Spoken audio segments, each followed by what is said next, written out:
Our panelists, Dr. Dendera, thank you again for being here. Thank you, Chairman Smith, Ranking Member Karen Bass, for the invitation to testify today. The United States and Zimbabwe have had a long and supportive relationship. The United States remains Zimbabwe's biggest donor and has already given $1 billion in aid since 2001. The out of Mr. Mugabe in November 27, after a military-led guardian coup that ended in his resignation, is an outcome that many of us would not have predicted. I believe I also speak for my generation, those of us born after independence, when I say the idea of a post-Mugabe Zimbabwe is quite surreal. Mr. Mugabe's 37-year tenure was complex. While he made significant improvements in welfare provision, his authoritarian rule resulted in much suffering, notably the 1983 Matabeleland genocide and violence against political opponents. In response to the declining economy, at least 2 million Zimbabweans emigrated. At least 80,000 of those found refuge in the United States. Zimbabweans in the United States are highly skilled, and many of them have been educated at top universities, including MIT, Harvard, and Yale. Zimbabwean Americans have also made significant contributions in the arts. For example, the brilliant Black Panther actress Danai Gurira. While Zimbabweans celebrated the change in the government, this quickly turned into alarm when the continued involvement of the military in otherwise civilian affairs. When I flew into the Harare International Airport in early December, soldiers required everyone arriving to show our IDs. This was new for Zimbabwe. It is unlikely that an unreformed ZANU-PF government will usher in a democratic system. It is also unlikely, following the death of Morgan Tsvangirai, that a divided opposition climate will spur democratic growth.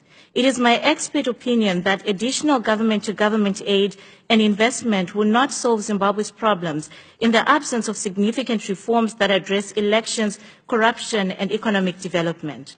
While President Mnangagwa has stated his commitment to free and fair elections, state media is heavily controlled by the ruling party. Democracy cannot thrive when the media is stifled. State institutions such as the police and the military remain partisan. The peacefulness of the 2018 election is that at risk. Zimbabwe's high youth unemployment has also created a readily available marketplace of youth who can be paid to harm others. Inter-party violence is also a growing concern. However, despite these restricted access to state media, initiatives such as the Open Pali platform and Bus Stop TV, a political satire group, have effectively utilized social media and have a combined reach of over 500,000 citizens. Voice of America remains an important media platform, reaching nearly 700,000 citizens weekly. I recommend that the United States continue providing funding for VOA and independent media. Zimbabwe loses between $1 to $2 billion from corruption each year. President Mnangagwa has promised zero tolerance on corruption.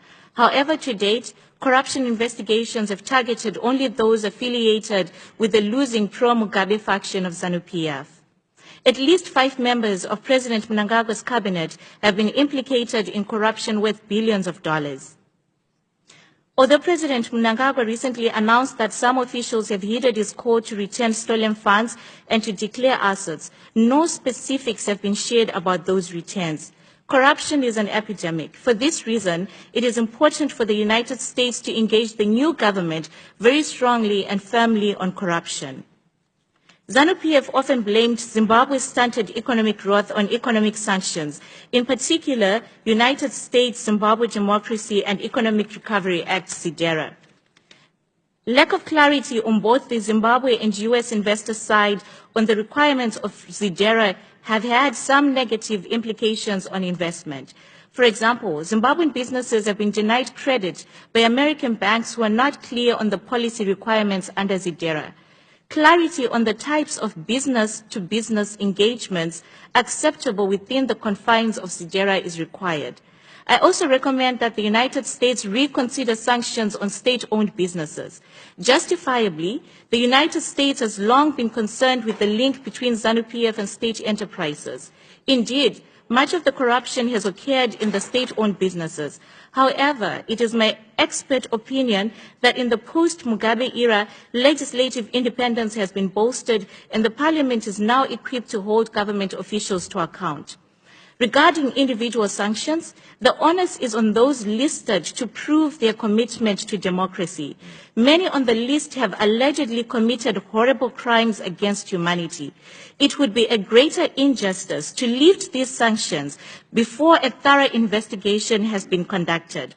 Zimbabwe cannot have economic growth that is divorced from addressing human rights abuses. Robert Mugabe's exit from politics is not enough to absolve individual crimes. President Mnangagwa's motto is that Zimbabwe is open for business. Zimbabwe has long been open for business, but poor governance bottlenecked efforts by local and foreign investors. President Mnangagwa has said all the right things necessary for conducive business environments in Zimbabwe. The real test will be whether he follows through on his promises. His government has thus far made adjustments to unpopular policies, including the Indigenization Empowerment Act, which should help increase investor confidence. While the United States faces tough competition from China and Russia in sourcing Zimbabwe's natural resources, Zimbabweans that I've spoken to have indicated a preference for American business.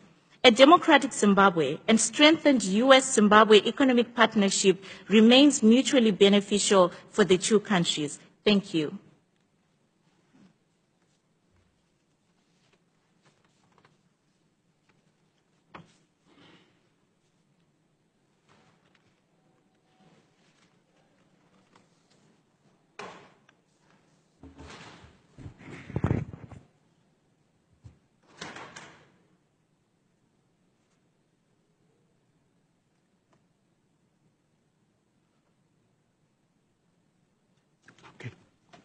Thank you. I thought you might have one final statement to make. I appreciate it.